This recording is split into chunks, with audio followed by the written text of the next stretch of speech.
Hey guys, welcome in. We're going to do a spirit reading. I don't really know who's here, but there were a couple people in the Cancer reading that popped in.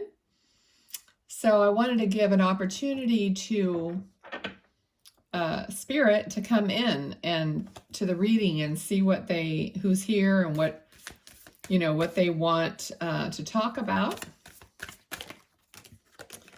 I just heard the name Ed, and we got, I'm not going to focus so much on the cards. I'll show them to you and just see what you feel about the cards also. Okay, I just want to focus more on people coming in, all right?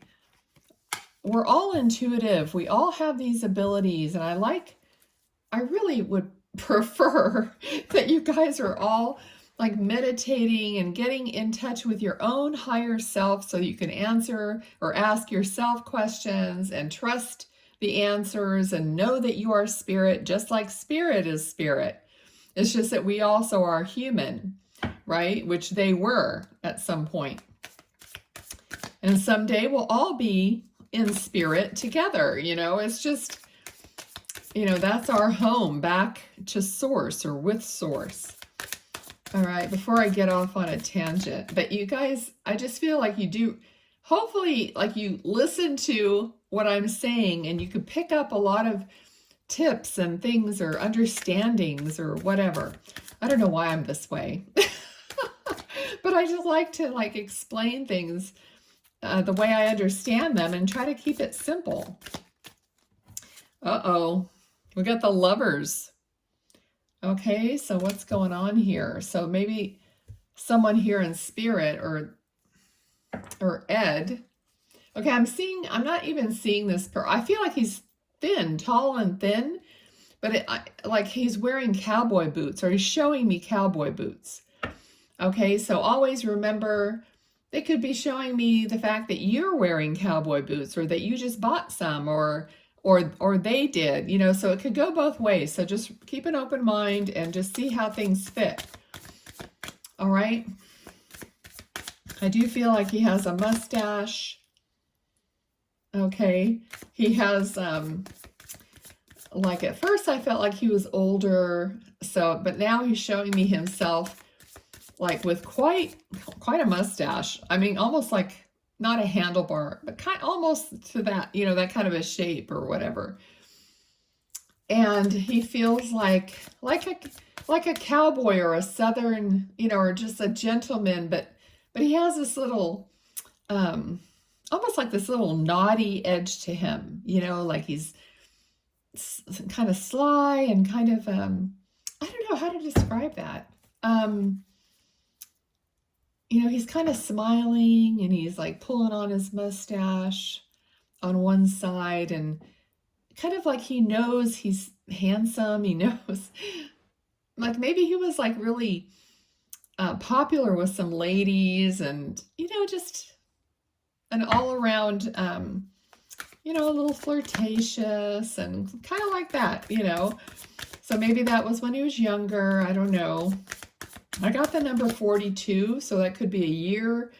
It could be age, okay, of his passing, or maybe the age he's showing me himself. All right. Okay, there's something about a trim. He's talking about a trim. So I don't know what that is about. Trimming his mustache. Maybe you trimmed your hair. I don't know. Let's see. Okay, so anyway. Okay, let's see what else he has to talk about. Yeah, this is very, like, I don't know how far back this person lived, or whether he just was really into like Westerns, because it's like I'm seeing, like he's showing me saloons and dance hall girls and just that whole scene, I mean, he could have been an actor or something, or, something like that as well. But anyway,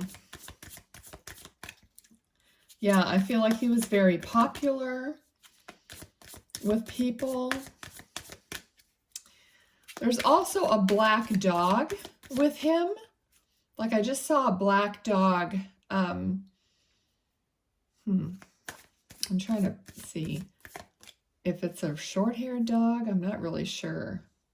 It's a bigger dog though, you know, with floppy ears. I'm seeing that. So if you have a dog in spirit, he's with him.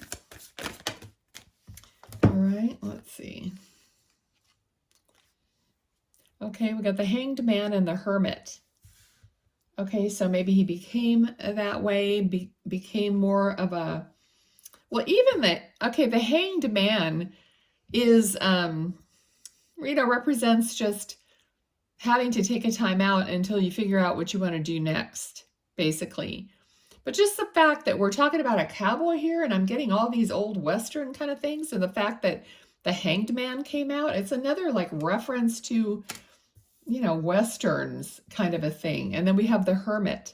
Okay, somebody who, you know, is, obviously we all know what a hermit is. Someone who's alone and kind of, I'm getting the word, how do you even say it? Sequestered? Sequestered? So somehow he's sequestered. That could mean a lot. It could be something towards the end of his life where he, you know, maybe didn't get out much, or, you know, was all by himself. Okay, you guys can leave comments. I always love to see your comments about who you think this might be, or a little bit about, you know, their life, or whatever you want to share. Okay, let's see. There is a little bit of a I'm sorry energy. Okay, it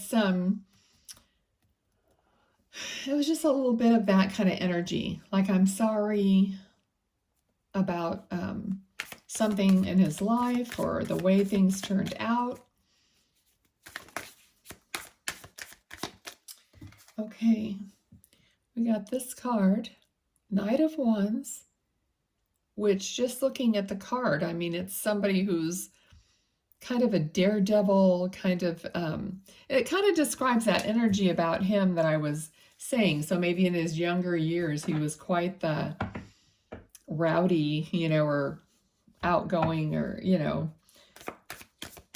it doesn't have to be a car. It could be a horse in his case. I don't know. Let's see what else.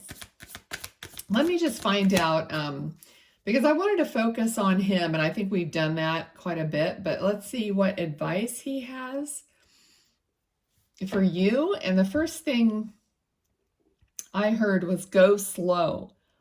Okay, so he might have lived a kind of a fast life until he got older, but he wants you to go slow. He wants you to enjoy. He's talking about, he's literally talking about looking around, like being aware of your surroundings, and not that you're in danger or something, but just more like being aware of your life, of every day, of what's around you, of, you know, kind of slowing down and smelling the roses, you know. So so that's what he's saying. Any other advice? Okay, for somebody, you know, he's kind of saying go back to where you came from. So maybe, you know, he's suggesting that you go back to your original home or town or something, that you might gain some understanding, or just to visit, you know, but he's talking about going back to where you came from. All right, so maybe you need to just, you know, look back and go back to I don't know, it's going to be different for everybody. Could be another country for somebody. It could be just a town. I don't know. It could be going to see family. All right, so whatever it is, it's something to do with where you came from, okay, where you originally are from. So I feel like somebody's thinking about doing that, like thinking of even like following your roots, and not even maybe the town that you grew up in, but maybe you're going to go to the country where your people came from. Okay, so somebody's thinking about that, of doing that, seeing that, even if you may not know anybody or have anybody there anymore. Okay, but I feel like you're going to feel a connection, and you're going to just understand something somehow spiritually. It could be awakening in some way. All right. Okay, I'm also seeing like a little kitten. So somebody has a little kitten. A tiny little kitten. Okay. All right. And I feel like this kitten is showing you some kind of, well, unconditional love, you know, which is what pets do. But a tenderness and, you know, that everything a kitten represents, like this tiny little being that you have to take care of. But it's just kind of that thing. Because our animals come with a soul contract too. They're there for you for a reason.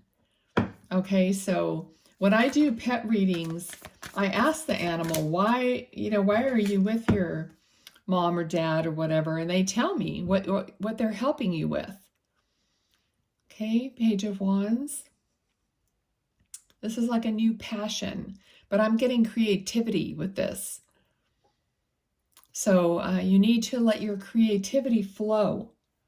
That, you know, letting your creativity flow will move you into a forward moving motion in your life, because it just naturally, just the creativity energy is naturally abundance, and it opens you up for more. And it's easy to be creative in so many little ways. Even for women, even putting on your makeup, choosing, you know, how do you, you know, contour? What colors do you choose? You could do different things every time. You know, there's creativity in that. And I used to receive a lot of messages and answers while I was putting my makeup on, because you're kind of zoned out, and that's when those things come to you. Okay, I just heard Pam. All right, somebody said Pam. Okay, let's just see. I don't want to make this too long. Let's see, anything else? Any other advice or something, message? Okay, he just tipped his hat. So very like gentlemanly. Okay. And just something about understanding. Okay. Well, the devil came out. The devil in this deck is quite scary looking. But the Hierophant also. I'm not going to take all these, but the feeling I have here is there's a push and pull between like doing whatever you want kind of a thing, and doing what society or religion or something you think is what you should be doing. So basically, it wasn't so pinpointed, but the energy is kind of like and he's talking about balance, but there's a kind of a push-pull about, you know, having fun or maybe doing whatever you want and what you think you should do, okay? So you'll know what that is for you, but there's kind of this tug of war between these two for you guys, all right? So I'm going to say that is your message from Spirit. I don't see that he's given me anything else. He kind of just gave me the okay, you know, the hand, okay. I don't know how to put that on the camera. Okay, so yeah, I kind of said, okay, everything's going to be okay, or maybe that's what he used to say or do. Okay, I'm going to leave it there. Did I say I was going to? Okay, I'm going to share. You can shut it off now if you don't care about my readings, but the way I do my readings is there's basically three things. The psychic reading is a conversation. We get online. It could be on the phone, but normally it's on like Zoom or something. We get on there and we have a discussion. It's like you're asking questions and I'm tapping into your guides and angels and I'm answering the questions, and it's a dialogue. It's going back and forth. That's how I do my like psychic readings. And then I'm sure there's like healing and everything else that comes through is fine. I don't like have any structure with it. It's just whatever needs to happen. And then mediumship readings is me tapping into your loved ones in spirit, and I focus on them and give you what they're saying. And pet readings, it's a photo of your pet with their eyes visible. It could be a pet that passed away or one that's living.